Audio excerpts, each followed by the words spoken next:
Ang hilot po, we discussed with the board, no?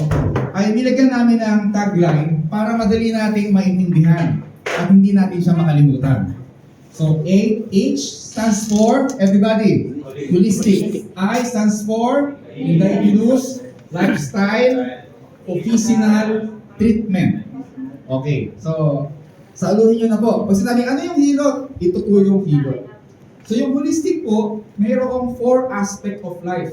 No? Physical, mental, social, and spiritual. At kailangan po, balance yun. Pangalawa po, indigenous. Saan galing ito? Ito may galing sa tribo natin. Tribal culture po ito. Under customary law ng RA 8371 of IPRA. At ang pagtuturo po nila ng panggagamot ay may kinalaman lagi sa lifestyle. So, pagkatapos ng hilutin, sasabihin sila ng hilot, huwag nang kakain ng malansa. Tama? Ano? Maggulay ka muna. No? Huwag ka magpiprito, huwag ka gagamit ng mga langis-langis muna. So, ganyan po yung kanilang pagtuturo. Mag-ehersisyo, uminom ng maraming tubig.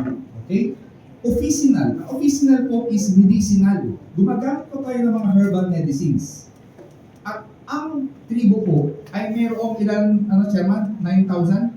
No? 9,000 herbs po. Meron na. No? At lampas pa. Bakit po? Kasi sila po nakatira sila doon sa mga kagubatan. Maraming mga species pa doon, mga herbs na hindi pa nag-discover. Okay? And then, treatment. Marami po tayong paraan, no, ng panggagamot. Okay, next po. O, ang hilot ay paraan, modality o skill, kakayahan sa panggagamot na pwedeng matutunan ng kahit na sino na gustong manggamot sa pamamagitan ng pag-aaral sa rehistrado at lisensyadong institusyon tulad ng Traditional Legal Society Incorporated sa ilalim ng PITA-DOH. Katulad ito ng nurse, dentist, doktor, na pinag-aaralan ang mga may sakit at kung paano gamutin. Na ang paraan na ginagamit ay natural at tradisyonal na panggagamot hango sa mga katutubok. Ang hilot manggagamot ay tinatawag din sa wikang Ingles na natural traditional therapies. Ano po tawag? Natural traditional therapies or natutrad therapies in short. Okay? Natutrad healer. So, ano po yung hilot pa? No? To make it more deeper. Ang hilot ay isang Philippine heritage. Ibig sabihin, pamana po sa atin, no?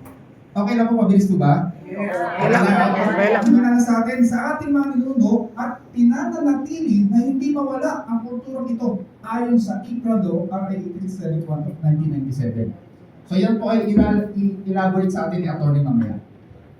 Ang hilot isa sa haligi. Haligi, pundasyon po ito.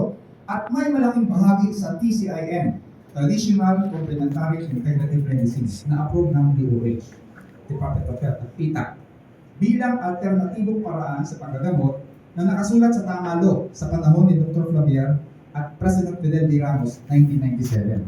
Bakit mahalaga po na alam natin kung detalye ito? Bagas po kasi ito. At alam natin kung saan nagsimula, anong panahon, di ba? Para kaya nating depensahan yung ating practice. Okay, next. Ang programa ng gobyerno ay magkaroon ng hilot manggagamot sa lahat ng mga ospital sa buong Pilipinas. Nakamantin po sa kanila yun sa tamalo, ang kailang tamalo. Okay? At dahil ito sa buong mundo sa pamamagitan ng world tourism.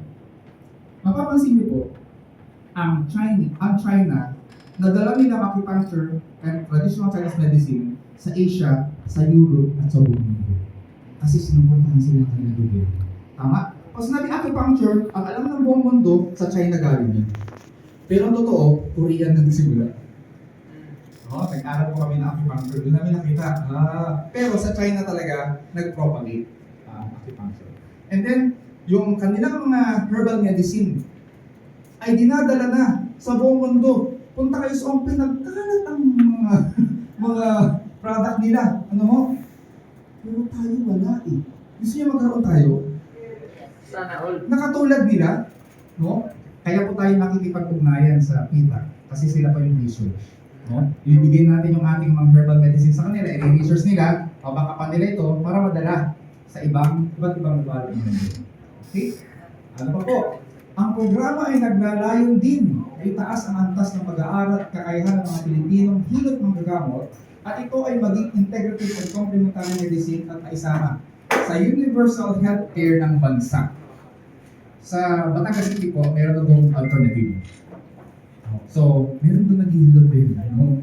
So, ibig sabihin, makakasama sa PhilHealth. Universal Healthcare.